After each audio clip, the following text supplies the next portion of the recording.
से पटना और पटना से हल्दिया कलकत्ता तक जो है एक्सप्रेसवे बनाने का काम किया जाएगा। पटना से पूर्णिया एक्सप्रेसवे बनाने का काम किया जाएगा और सिल्लीगुड़ी से गोरखपुर। ये पूरी तरह बिहार में सरदे अटल बिहारी वाजपेयी के बाद इतना बड़ा इंफ्रास्ट्रक्चर का काम आदरणीय प्रधानमंत्री जी के नेतृत्व में होगा।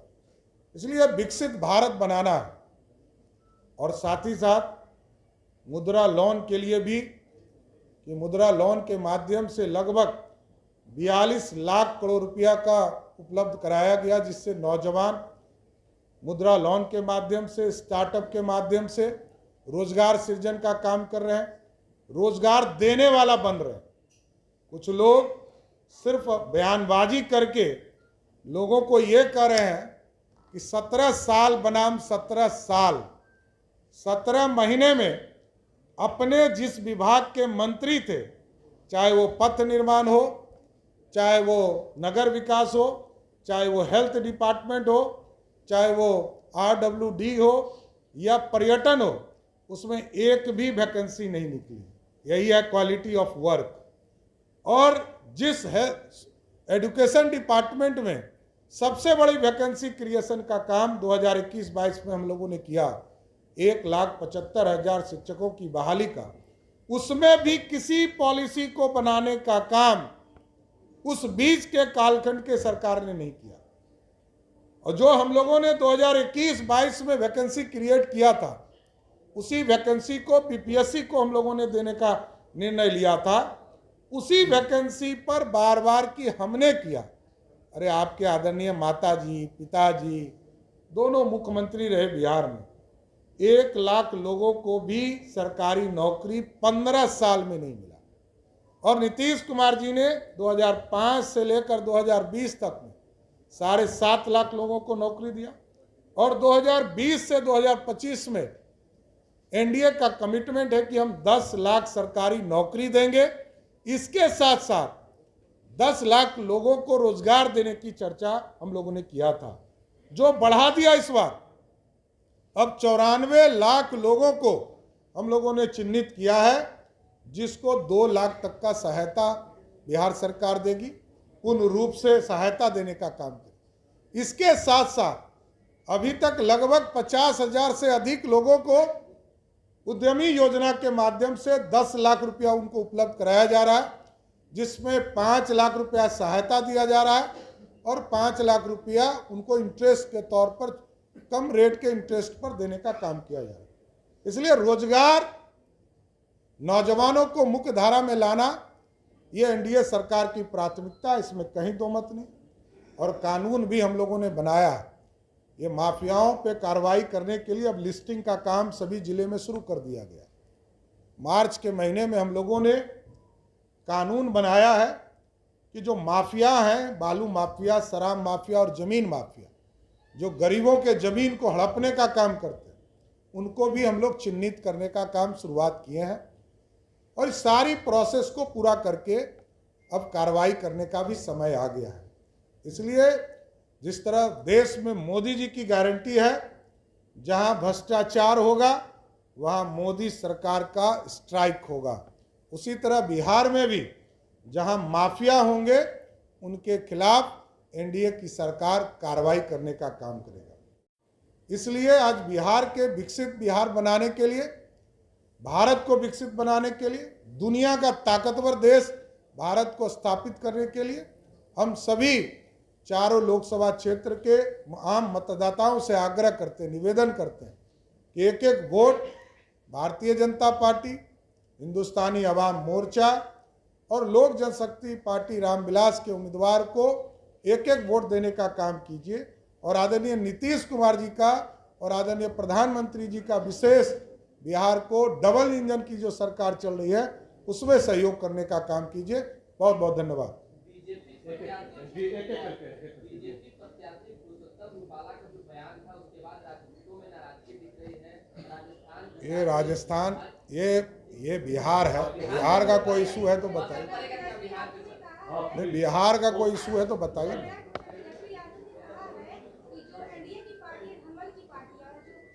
क्या क्या जनमत की पार्टी है, जो महागठबंधन में जनमत की पार्टी है, और ये तलवार बांटने की काम करती है ये भारतीय जनता पार्टी, और ये कला बांटने राजद का मतलब होता है गुंडाओं की पार्टी, गुंडा है।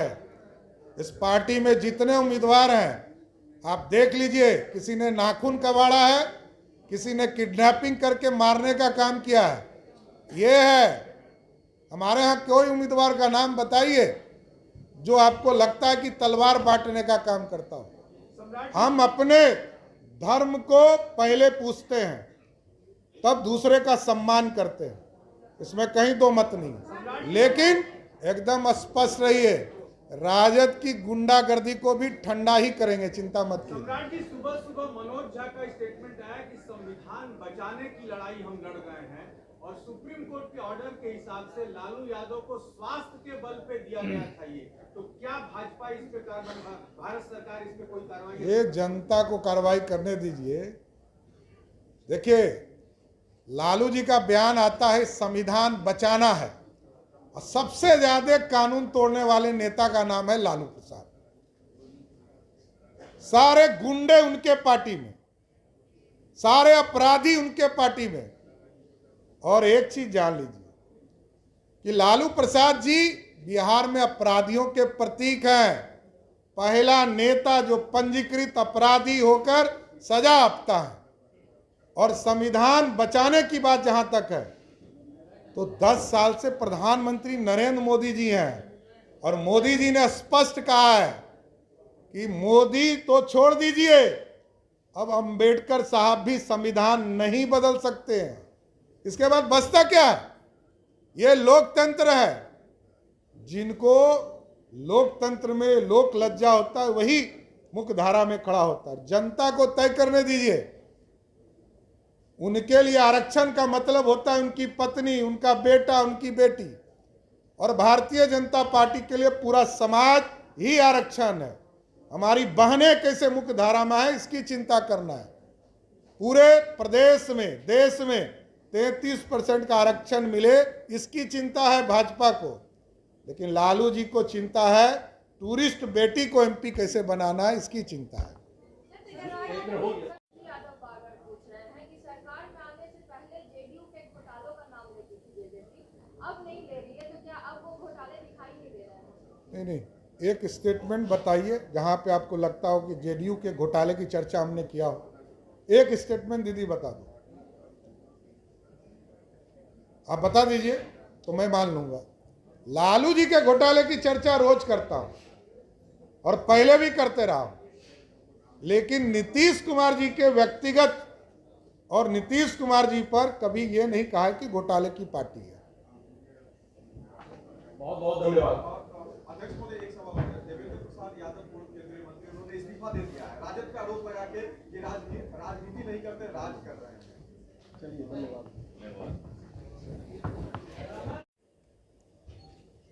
नमस्कार सभी मीडिया के साथीगण।